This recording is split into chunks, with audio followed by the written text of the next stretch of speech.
一个正常人，即便穿着长袖衬衣，也不可能始终让左手藏在袖管里。可叶晨看到 AI 摘取的多张吴书彤的照片，发现吴书彤的左手至始至终都没有从衣袖中露出来，这不免让人有些诧异。宋如玉也凑过来看了看，不解地说道：“奇怪，大都督以前从不会这样，感觉好像手出了什么问题，不想让人看到似的。”一旁的李亚林皱眉说道：“会不会是他左手没了？我看他正常走路的姿态，并没有刻意缩着左肩和左臂，对称的右手正常外露，但左手就完全没露出来，肯定不太正常。”宋如玉喃喃道：“不应该啊，前些日子还见过大都督，就在他启程去尼日利亚之前，当时也没有看出任何异常，更何况他在尼日利亚有3大长老坐镇，也不可能遇到什么危险把左手弄没了。”李亚林道：“不过以我的经验，从视频来推断，他的左手应该确实是没有了。”叶晨淡淡道：“左手没了，或许不是因为遇到了危险，说不定是因为我们端了杜克矿业。吴飞燕怒火中烧，总要找个人来承担责任。他作为右军都督府，是第一责任人，以吴飞燕的行事风格，斩他一只左手，算是便宜他了。”宋如玉惊呼道：“这怪不得大都督吧？在尼日利亚布下陷阱是英主的意思，大都督也是受命去的尼日利亚，杜克矿业出了问题，怎么能怪到大都督的头上？”李亚林微笑道：“在任何一个团体里，只要是业务上出了大问题，就一定要有人来承担责任，你总不能让团体老大来承担责任吧？”宋如玉不禁有些后背发凉，他本身就在右军都督府待了2年，对前因后果比较了解，在他看来，错肯定不在吴书彤的头上，但如果吴书彤真因为这件事丢了左手，在他看来属实不太合理。叶晨这时候开口道：“一个右军都督府的大都督，忽然被斩断左手，想来他心里肯定是意难平的，将来说不定可以借机做点文章。”李亚林想起什么，连忙道：“叶先生，这个吴书彤既然要来摩洛哥，那可否找个机会把他控制起来？”叶晨思忖片刻，道：“能不能动他，要看尼日利亚那3个长老有没有离开。如果他们没离开，那吴书彤就等于是个诱饵，不管他们有没有这个心，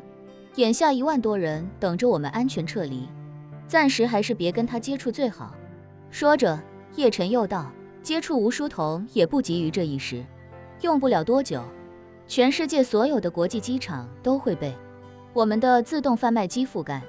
或许不是同一个品牌、同一家运营公司，但最终他们所有的监控数据都会实时上传给我们的 AI 系统。到那个时候，这个吴书彤只要出国，就必然会第一时间暴露在我们的视线里。想接触他，以后有的是机会。”摩洛哥时间的当天上午，数百骁骑卫已经飞抵卡萨布兰卡，与他们前后抵达的还有右军都督府300余名虎贲军。虎贲军是各大都督府真正意义上的心腹嫡系，能进入虎贲军的，修为最低也是明镜大圆满，更多的则是已经顺利迈入暗境的武者。万破军的师尊就曾经为了突破修为，自愿加入了虎贲军。吴书彤比这些人稍晚了一些抵达，在抵达之后，他便与袁承泽一起从机场直奔摩尔贸易的总部。为了统一部署，吴书彤早就要求所有人在落地之后前往摩尔贸易的总部集合。摩尔贸易这些年一直为杜克矿业提供物资进出的帮助，同时也是杜克矿业与右军都督府联系的纽带。为了方便，他们在卡萨布兰卡有一栋自己的4层办公楼，还有一个用来存放进出口物资的仓库。办公楼与仓库同在一起，是一个独门独院。办公楼的面积虽然不算大，但仓库占地却有上万平米。为了不被外界怀疑，他们也在从事正常的进出口贸易。近千人在光天化日之下来到摩尔贸易，属实有些过于招摇，但是吴书彤却不在意，也没有提醒他们要注意伪装，因为在他看来，既然是名牌，就没必要再遮遮掩掩，反正这地方马上就失去价值了。眼下杜克矿业已经不复存在，按理说，这里的所有人也要集中起来，全部杀掉，彻底断掉摩洛哥这条线的一切线索。但这一次与塞浦路斯那次不一样，塞浦路斯那次敌人直接消失得无影无踪，大概率已经从海上逃走，所以破青会也没有追查叶晨的线索和下落。但这次无非燕忍无可忍，是要在摩洛哥找到叶晨的踪迹，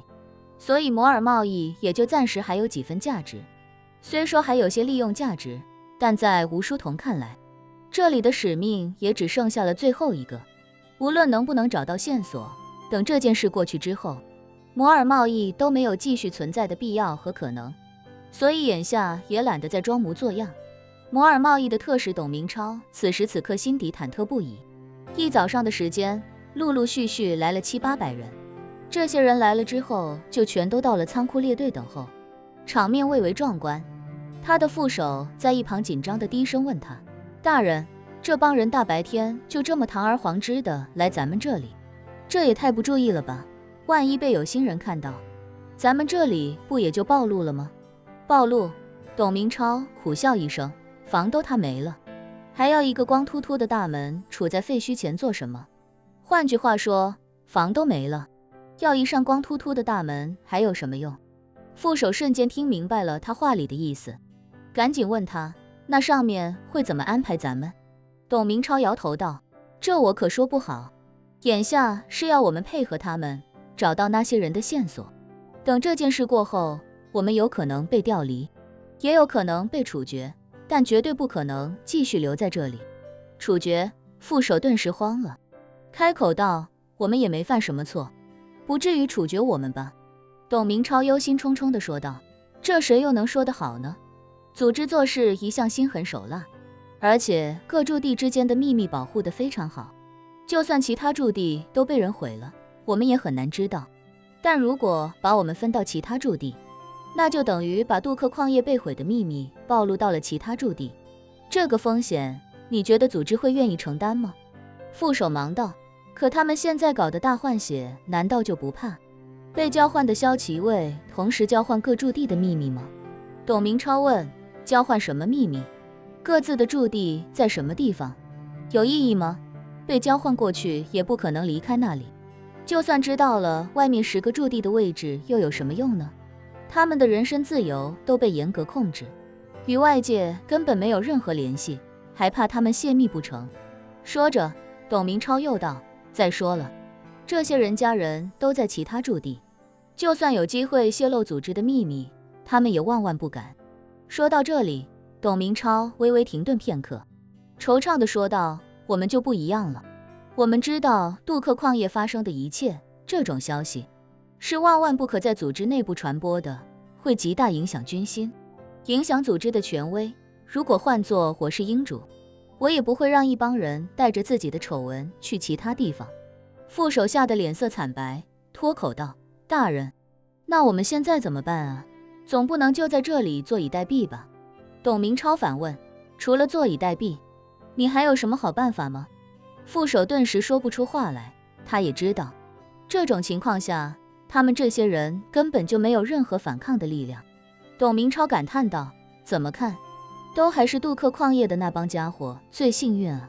在大换血之前和家人一起被救出去了，只要躲过这一波搜索，就能高枕无忧了。”副手忍不住道：“为什么咱们没有这么好的运气？”刚说完，一位手下快步跑过来，隔着门紧张地说道：“特使大人，大都督到了。”